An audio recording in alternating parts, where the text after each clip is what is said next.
Brand new Netflix original film that just hit the streaming service. The film's written and directed by Guillermo del Toro, who's telling the story based obviously off the Mary Shelley book.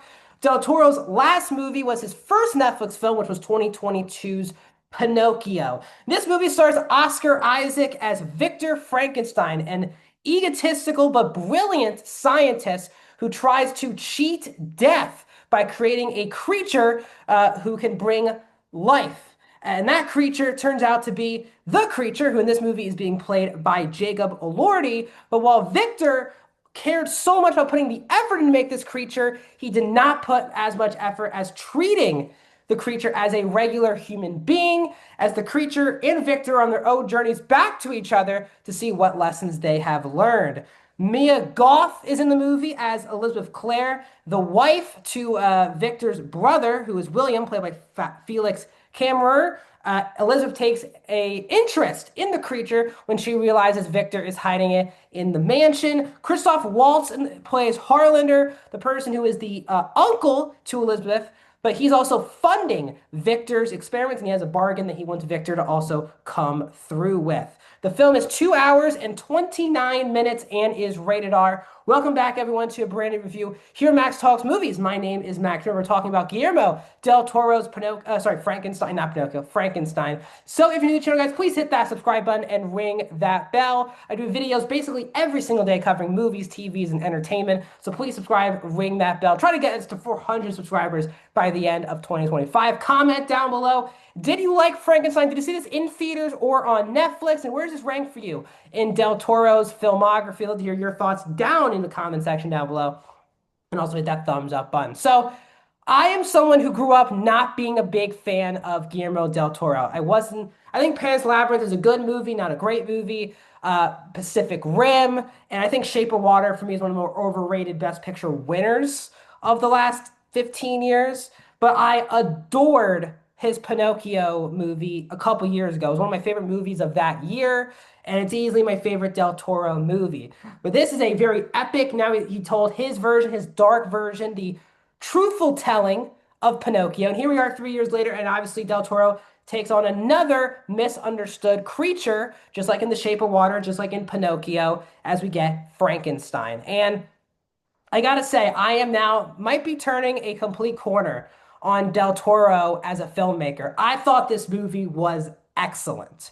Um, Del Toro does such a good job where his movies are very dark. They definitely feel very distinct and unique. His movies is one of the rare credits to Del Toro. His movies feel like no one else could have made this version other than him because he's telling these very dark, brooding stories about creatures who are supposed to be these ugly, people, but he brings so much humanity and heart and charm to even his darkest stories. I think that's why everyone is a big fan of Del Toro. And this is the same. We have seen the Frankenstein story told a billion times. If it's the original from the late 1930s, if it was even like the Robert De Niro or Aaron Eckhart versions of the character. But for me, this is easily the best version of Frankenstein because usually there is like the evil that is Frankenstein.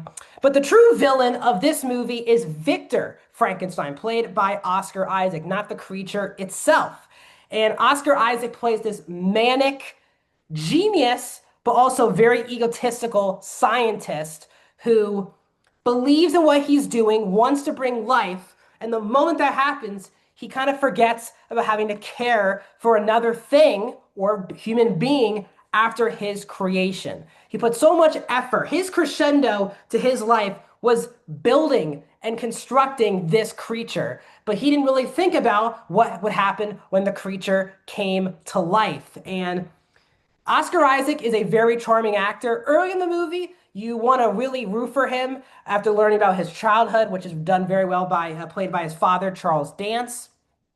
And you understand he had a kind of a very tough upbringing. You kind of want to root for him, but as the movie goes on, you completely do not want to root for him as the film goes on, as you learn really how laziness from one of the most brilliant people, it's laziness and a blind spot of humanity is kind of what he goes through. Jacob Elordi plays the creature. I think a lot of people think, well, this is not that difficult of a performance because it's mostly the prosthetic work and the costume design that really goes into this performance.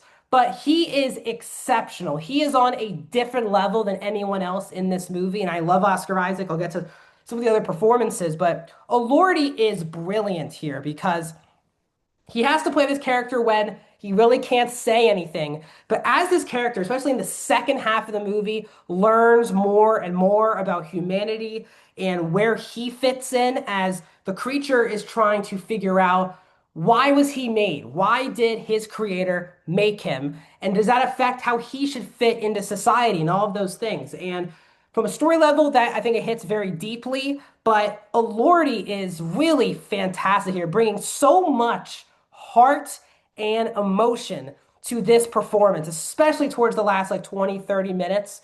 He just really brings it. Someone who is a lost soul trying to figure out where does he fit in.